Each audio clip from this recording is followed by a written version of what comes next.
Well, the inevitable's happened. Over the last 12 months or so, I've been doing a bit of homework. Growlights are becoming more and more popular, and looking on the internet, I've been looking at CFLs, LEDs, T5s, but most of the reviews I've looked at, and going back over the years, T5s still seem to be prominent. About 2 or 3 years ago, Growlights was mainly used by vegetable growers and the giant veg for starting stuff off really early, but with advances in technology and that, and prices dropping down, more and more people have been able to afford it.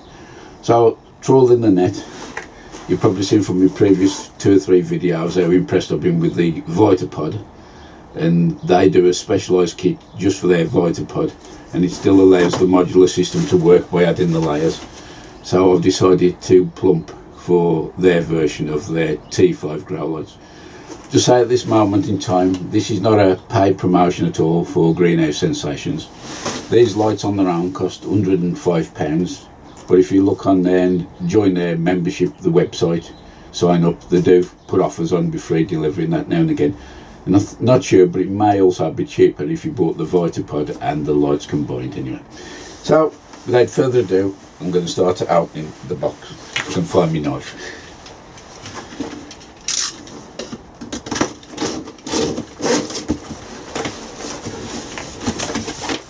All this is new to me, but looking back in history, when you're touching stuff like halogen lights, they advise not touching with your bare fingers, so I've put my trusty black vinyl gloves on. Whether the T5s are the same, I'm not sure, but why take the risk? First impressions, well packed in bubble wrap.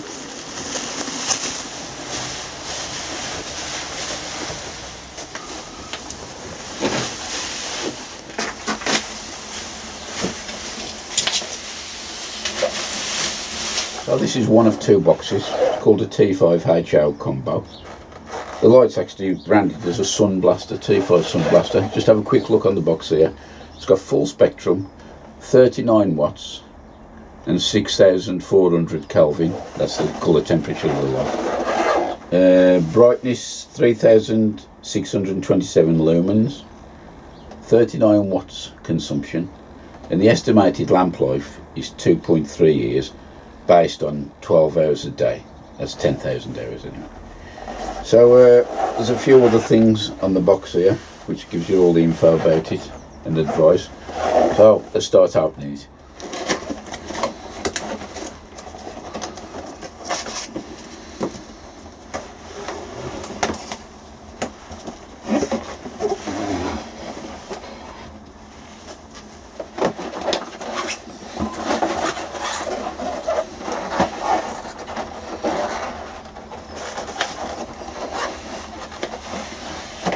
So this is the light straight out of the box.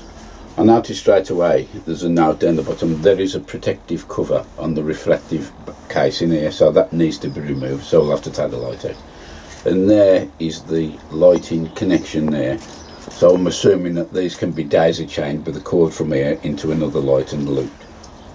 When I was doing a bit of research on these lights, one thing what amazed me was the way they get the names, and it's based on the old imperial unit measurement on 1/8 of an inch. So a T5 is actually 5/8 of an inch, and that's the diameter of the tube.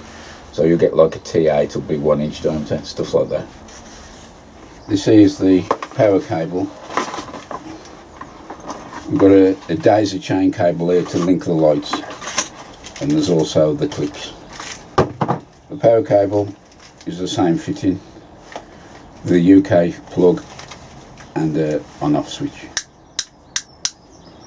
So this box is identical to the one we've just opened, and there is a full set of instructions inside, including the contents, which is an eye output lamp, a self-ballasted T5 HO light fitting, a 14-inch link-it cord, a 6-foot power cord with a roll switch, hanging clips and mounting clips. I must say the packaging is very well done, and this bubble wrap does come in useful.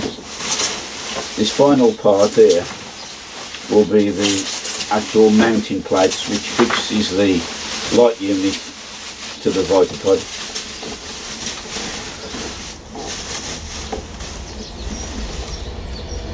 is perspex with the protective covers on.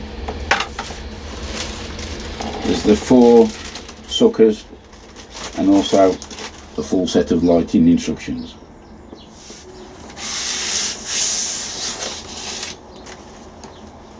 Initially it looks as though the perspex supports are small scratch, but there is actually another clear protection sheet on this side, and peeling that off, it is a clear unit.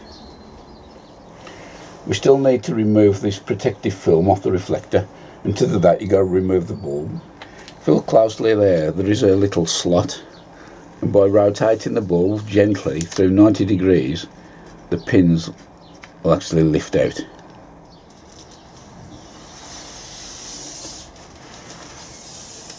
So we got the protective cover removed from the reflectors, the lights are back in.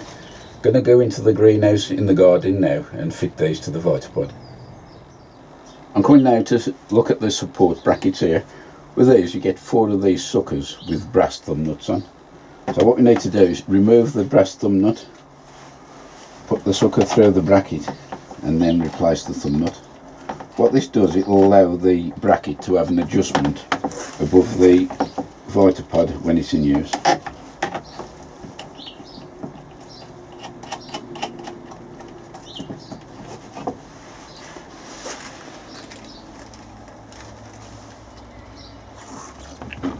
Before we fit the bracket, move the suckers right up to the top of the slot and just nip the thumb nut just enough to hold it.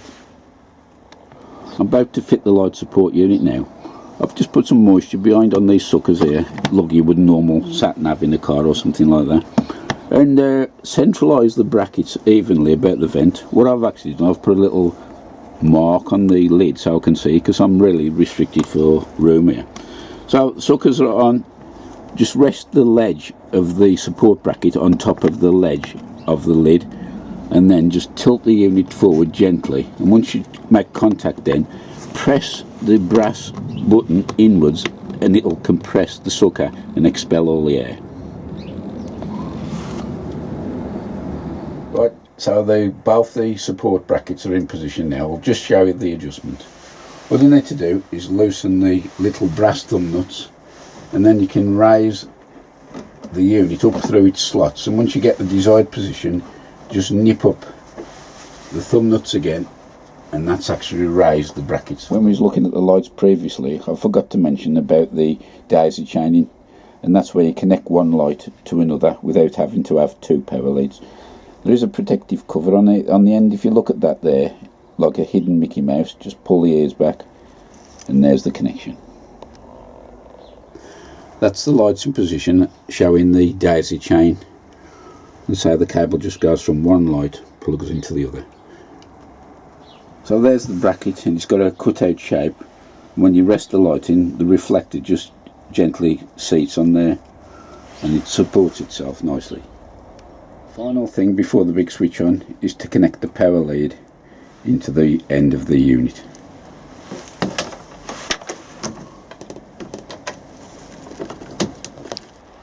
I'm not sure how well this will show because we're in the middle of daylight, but there they are working.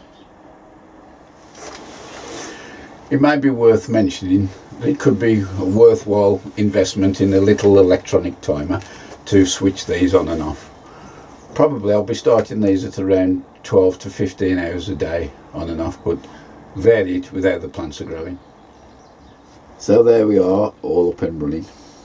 I must say I was a bit wary at first of using Growlights, but there's more and more people on YouTube using them, and I can see the benefits of the stuff, the way it looks and healthy in there. Quite a few YouTubers have already got this kit, the VItopod setup. There's Tony C. Smith, I know, has got them, Nick from Nick's Allotment. I'm not sure if Alan from the Dawn Chorus may have, and Steve Digwell Greenfingers, he's also got a setup.